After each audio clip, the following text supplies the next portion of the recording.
भाइयों बहनों, I hope आप लोग की तैयारी बहुत अच्छी चल रही होगी। आज के इस वीडियो में आपको शुरुआत से लेकर अंत तक बने रहना है, क्योंकि ये ऐसे क्वेश्चन है जो कि हर एक शिफ्टों में पूछे जा रहे हैं। इसी तरीके के क्वेश्चन पूछे जा रहे हैं, एक एक क्वेश्चन को बड़े ध्यान से देखना है और वीडियो के लास्ट तक बने रहना है, क्योंकि बहुत ही महत्वपूर्ण वीडियो होने वाला है और क्वेश्चन तो एमसीक्यू ही रहेंगे सभी। तो मॉक टेस्ट चलेगा, इस मॉक टेस्ट को आपको निकालना ही निकालना है। जो भी इस मॉक टेस्ट को निकालेगा ना, समझ लो महिला पर्यवेक्षक में उसका सिलेक्शन पक्का। सबसे पहला क्वेश्चन देखेंगे, बहुत ही अच्छा क्वेश्चन है, पूछा गया क्वेश्चन है। चलिए, व्रण जिसको हम क्या बोलते हैं, अल्सर बोलते हैं, से पीड़ित रोगियों को बचाना चाहिए। तो किस किस से बचाना चाहिए, देखते हैं ऑप्शनों को। ए धूम्रपान, बी है आपका कॉफी, सी अल्कोहल और डी है आपका उपरोक्त सभी। तो कैसे बचाना चाहिए, उपरोक्त सभी से बचाना चाहिए, धूम्रपान से भी, कॉफी से भी, अल्कोहल से भी। तो करेक्ट आंसर बनेगा ऑप्शन नंबर डी, उपरोक्त सभी से बचाना चाहिए।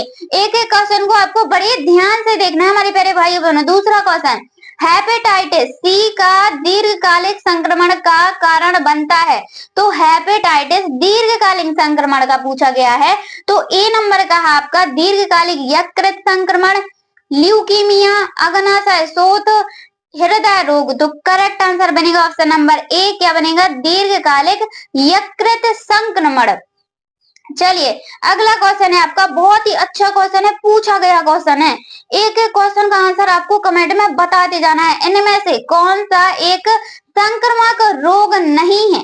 देखिए, नहीं है और है में याद रखना कि नहीं पूछा गया है कि है पूछा गया है। तो ए है हिस्टीरिया, बी खसरा, सी इन्फ्लुएंजा, डी है आपका टाइफाइड। तो इनमें से कौन सा संक्रामक रोग नहीं है, वो है हिस्टीरिया। याद रखना ऑप्शन नंबर ए यहाँ पर क्या होगा, बिल्कुल करेक्ट आंसर होगा। चलिए, अगला क्वेश्चन देखते हैं हमारे प्यारे भाइयों बहनों, बहुत ही अच्छा क्वेश्चन है। मलेरिया नामक रोग खाली स्थान को प्रभावित करता है। देखिए, मलेरिया तो रोग सभी ने सुना होगा, तो यह किसको प्रभावित करता है। ए हृदय, बी वृक्कों जिसको हम क्या बोलते हैं, गुर्दा बोलते हैं, सी प्लीहा, डी फेफड़ों को। तो मलेरिया नामक रोग किसको प्रभावित करता है, प्लीहा को प्रभावित करता है। अगर ये आ जाना तो आपको प्लीहा बिल्कुल करेक्ट आंसर लगा के आना है। चलिए, अगला क्वेश्चन है आपका, बहुत ही प्यारा सा क्वेश्चन है, काली खांसी के लक्षण क्या हैं।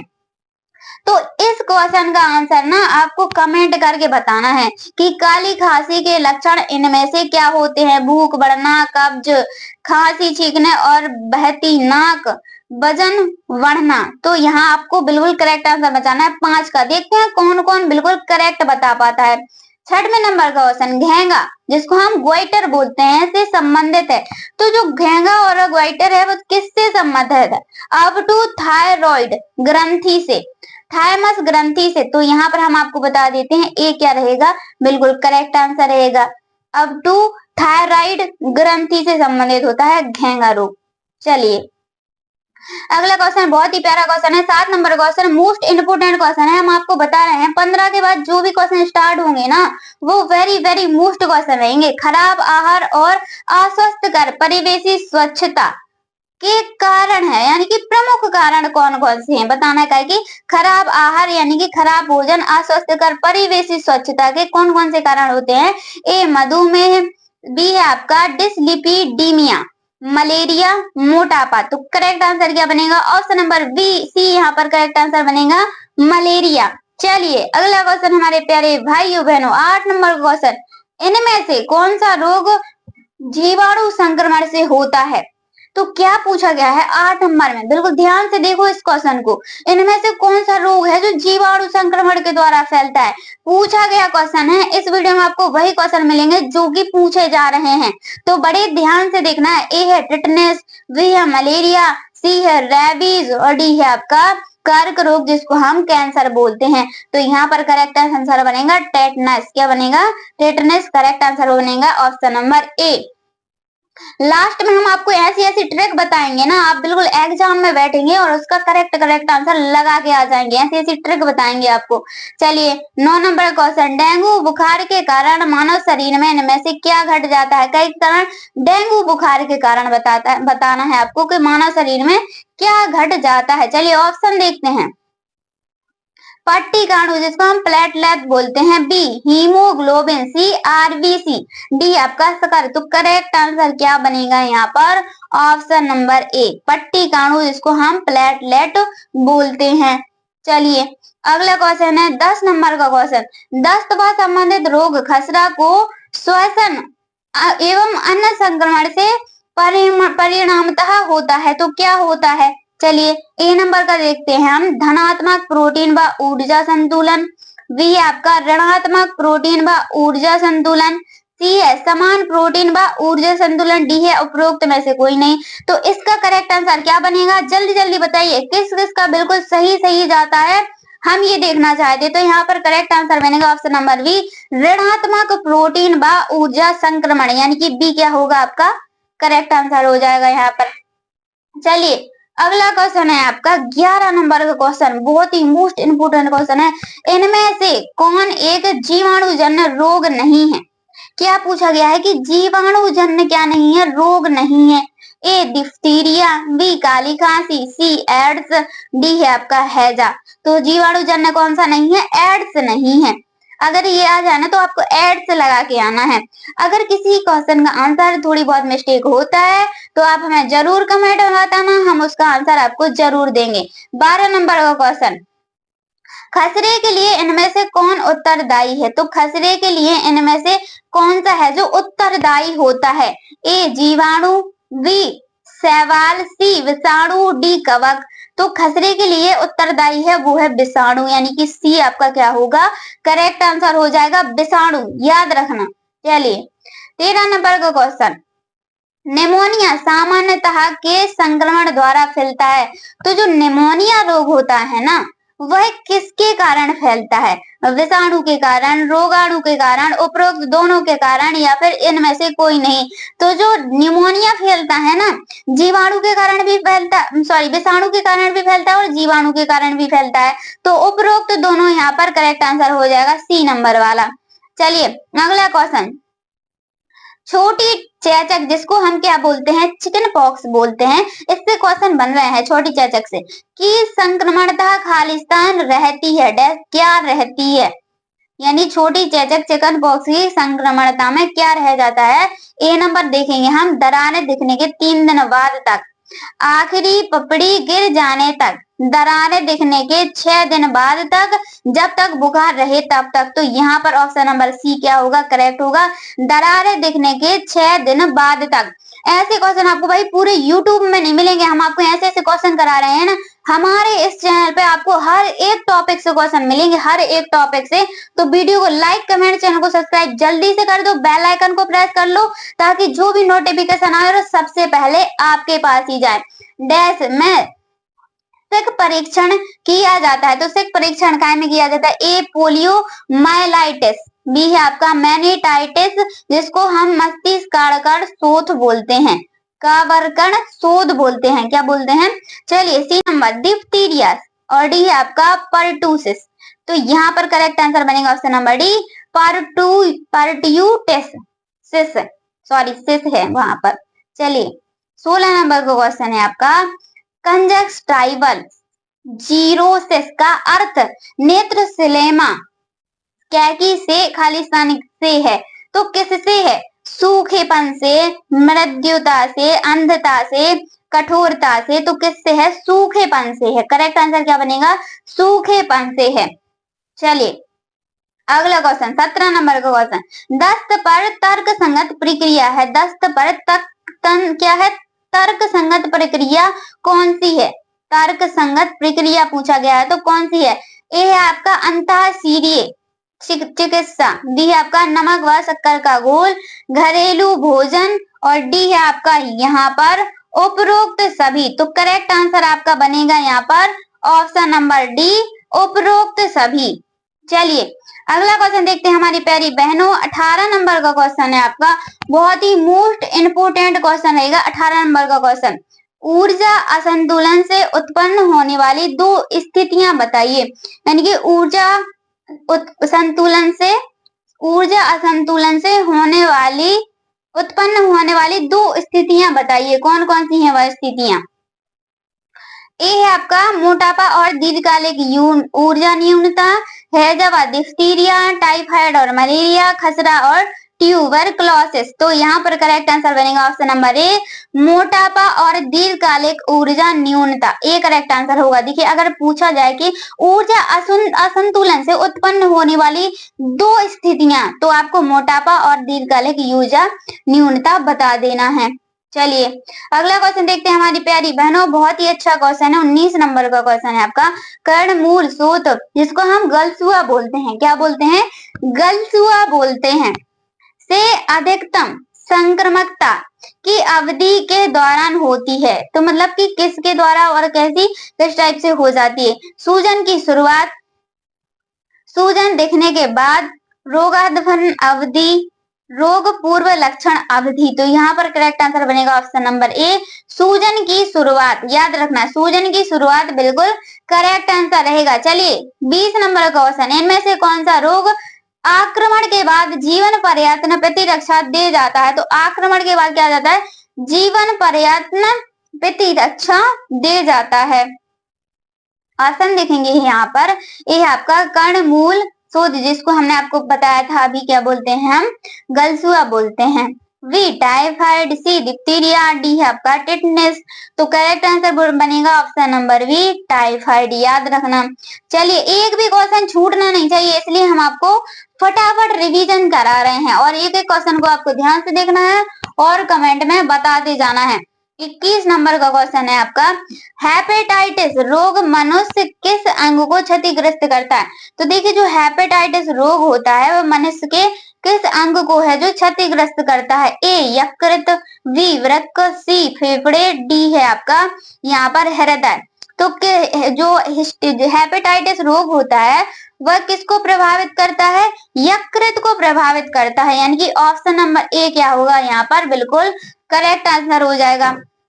चलिए 22 नंबर का क्वेश्चन है आपका, पोलियो का वायरस बच्चे के किस तंत्र को सर्वाधिक प्रभावित करता है। तो जो पोलियो का वायरस होता है वह बच्चे को पूछा गया है, बच्चे के किस तंत्र को सर्वाधिक प्रभावित करता है। ए तंत्रिका तंत्र, बी श्वसन तंत्र, सी पाचन तंत्र, डी है आपका परिवहन तंत्र। तो किसको प्रभावित करता है, जल्दी से इसका कमेंट में आंसर बताइए कि पोलियो का वायरस बच्चे के किस तंत्र को प्रभावित करता है। देखते हैं कौन कौन इसका बिल्कुल राइट आंसर बता पाता है। चलिए अगला क्वेश्चन देखते हैं हम, 24 नंबर का क्वेश्चन है हमारी प्यारी बहनों, टेटनस रोग का कारण है। बहुत ही अच्छा क्वेश्चन है, पूछा गया क्वेश्चन है कि जो टेटनस रोग है उसका क्या कारण है। ए डिप्थीरिया वैसिलाई, बी ब्रिब्रियो कैलेरी, सी है आपका क्लास्ट्रीडियम टेटनी, और डी है आपका इनमें से कोई नहीं। कुछ कुछ नाम तो ऐसे होते हैं हमारे प्यारे भाइयों बहनों जो हम पहली बार सुनते हैं। यहाँ पर करेक्ट आंसर बनेगा option number C, clostridium tetani. याद रखना। चलिए अगला क्वेश्चन बहुत ही प्यारा क्वेश्चन है, 25 नंबर का, पोलियो का चिकित्सा विज्ञान की भाषा में क्या कहा जाता है। तो जो पोलियो होता है उसको चिकित्सा विज्ञान की भाषा में क्या कहा जाता है। चिकित्सा विज्ञान की भाषा में पूछा गया है कि क्या कहा जाता है। A poliomyelitis, B polio scholar, C polio coverage, D है आपका पोलियो स्ट्यूटम। तो यहाँ पर करेक्ट आंसर बनेगा, क्या बोलते हैं हम चिकित्सा विज्ञान की भाषा में पोलियो को, पोलियो माइटिलस क्या बोलते हैं, पोलियो माइलिटिस।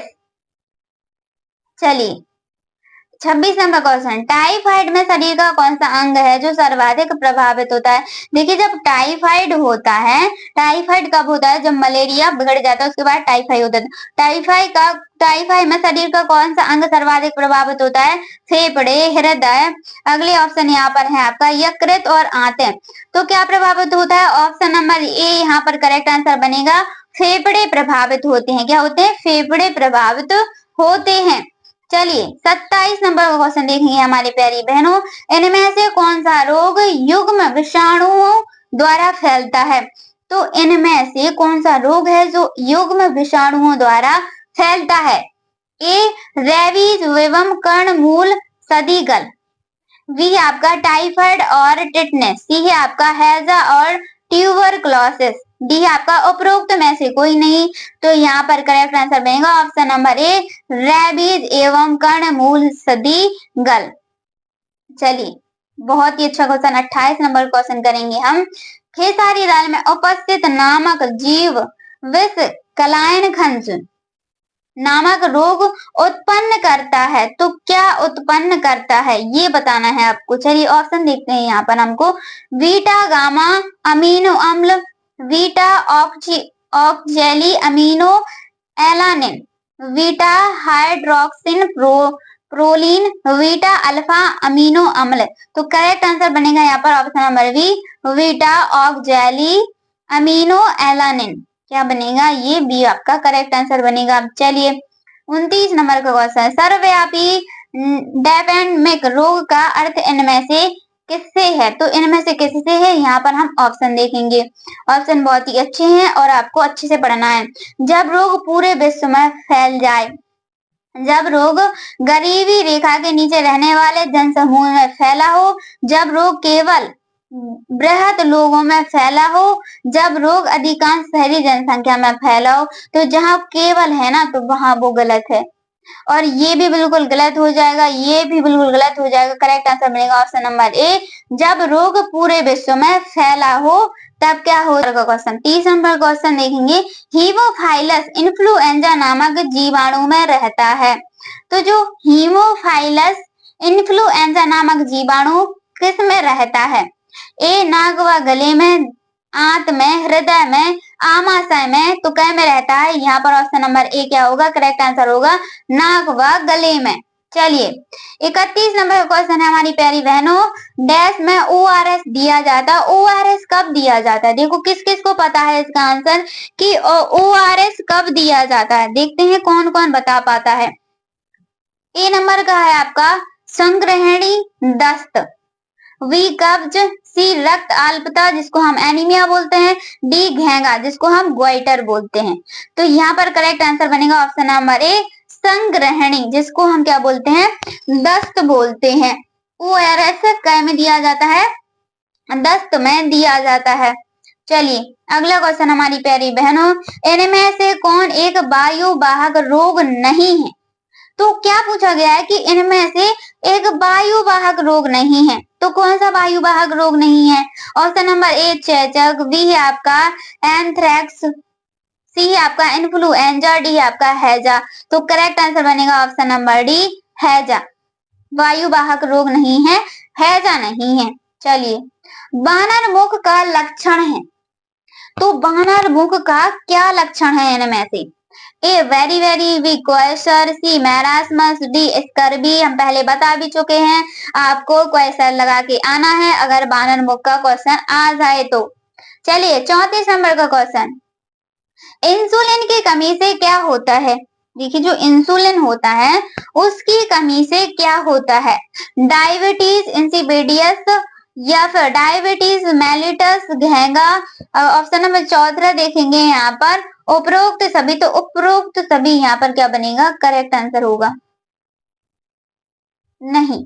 ऑप्शन इंसुलिन की कमी से क्या होता है, ऑप्शन नंबर डी नहीं। यहाँ पर करेक्ट आंसर बनेगा आपका ऑप्शन नंबर सी, क्या बनेगा, डायबिटीज मेलिटस। याद रखना डायबिटीज मेलिटस।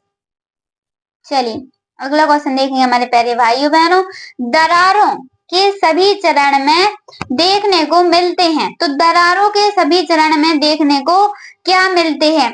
ए छोटी चेचक जिसको हम चिकन पॉक्स बोलते हैं, बी है यहाँ पर खसरा, क्या है, बी खसरा, सी टाइफाइड और डी है आपका चिकन चेचक। तो करेक्ट आंसर बनेगा ऑप्शन नंबर यहाँ पर ए, क्या बनेगा, ए बिल्कुल करेक्ट आंसर हो जाएगा, छोटी चेचक। याद रखना छोटी चेचक क्या होगा, बिल्कुल यहाँ पर करेक्ट आंसर हो। अगला क्वेश्चन देखते हैं हमारे प्यारे भाइयों बहनों, 36 नंबर का क्वेश्चन है, इनमें से कौन सा रोग प्रोटोजुआ के कारण होता है। तो प्रोटोजुआ के कारण कौन सा रोग होता है। A malaria, B typhoid, C hepatitis, D है आपका डिप्थीरिया। तो मलेरिया होता है किसके कारण, प्रोटोजुआ के कारण होता है। चलिए अगला क्वेश्चन हमारे प्यारे भाइयों बहनों, हाइपोएब्रीमीनिया, हाइपोकेलीमिया और फैटी लीवर अधिकांशतः रोग से पीड़ित लोगों के में देखने को मिलता है। तो किन रोगों में देखने को मिलता है? चलिए ऑप्शन देखते हैं यहाँ पर। क्वासिओरकर, ए है आपका क्वासिओरकर, बी है आपका इलेक्ट्रोलाइट असंतुलन, सी है आपका विषाणु जन यकृत शोथ जिसको हम वायरस हेपेटाइटिस बोलते हैं, और मेरास्मस। तो करेक्ट आंसर बनेगा ऑप्शन नंबर ए। चलिए अगला क्वेश्चन है आपका, काली खांसी मुख्यतः द्वारा फैलती है। तो काली खांसी किसके द्वारा फैलती है? चलिए बताइए। बहुत ही प्यारा क्वेश्चन है, पूछा गया क्वेश्चन है कि काली खांसी किसके द्वारा फैलती है। देखते हैं किस किस का यहाँ पर करेक्ट आंसर आता है। ए, बिंदुक संक्रमण के सीधे संपर्क से, मच्छर के काटने से, संदूषित खाद्य पदार्थों से, या फिर उपयुक्त में से कोई नहीं।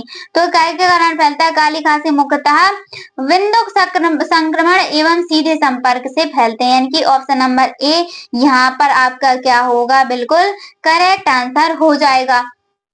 चलिए अगला क्वेश्चन है आपका 39 नंबर का क्वेश्चन, निकट दृष्टि मायोपिया एक दृष्टि दोष है जिनमें, देखिए ऑप्शन देखते हैं, जिनमें दूर की वस्तुएं अवशिष्ट दिखती हैं, पास की वस्तुएं अवशिष्ट दिखती हैं, कम प्रकाश में वस्तुओं की पहचान में कठिनाइयां होती हैं, वर्णावधता जिसको हम कलर ब्लाइंडनेस बोलते हैं उत्पन्न हो जाती है।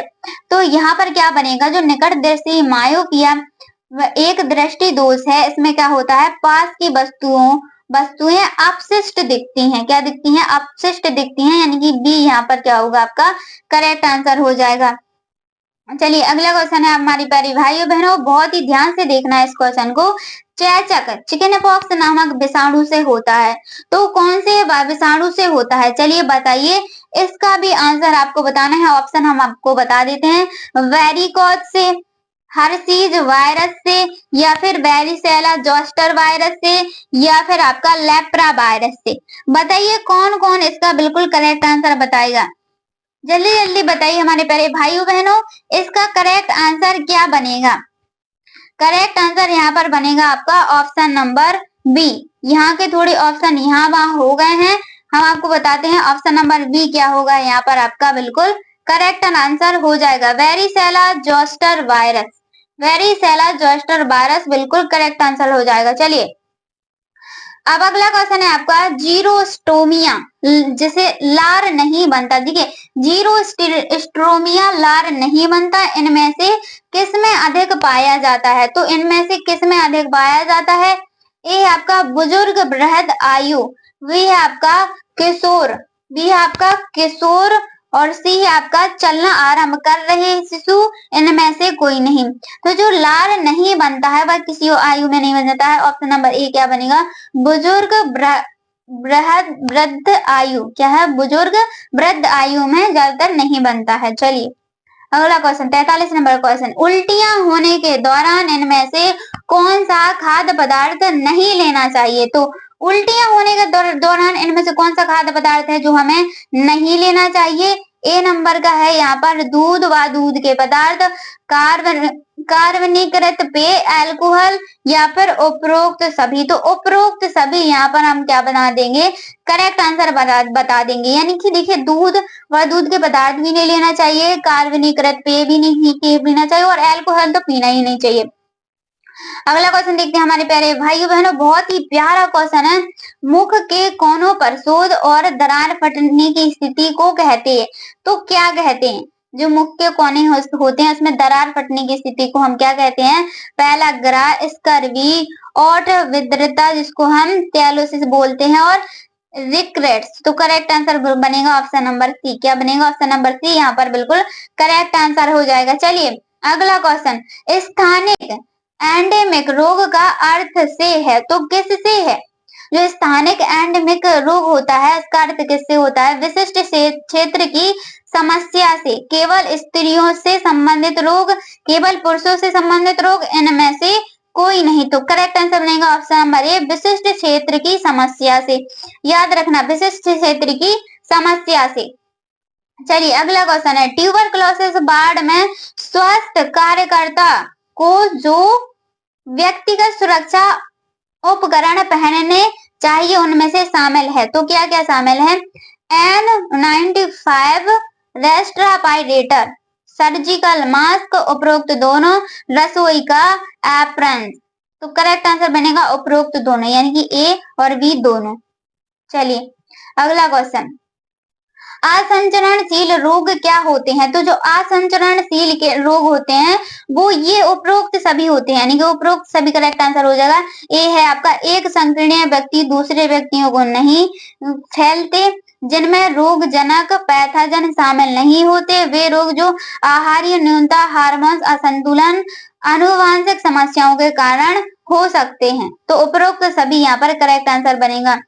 आपके एग्जाम में इसी तरह के क्वेश्चन पूछे जाएंगे, तो बिल्कुल अच्छे से इस वीडियो को देखना है। पर्टुसिस का चिकित्सीय नाम क्या है? तो जो पर्टुसिस होता है उसका चिकित्सीय नाम पूछा गया है।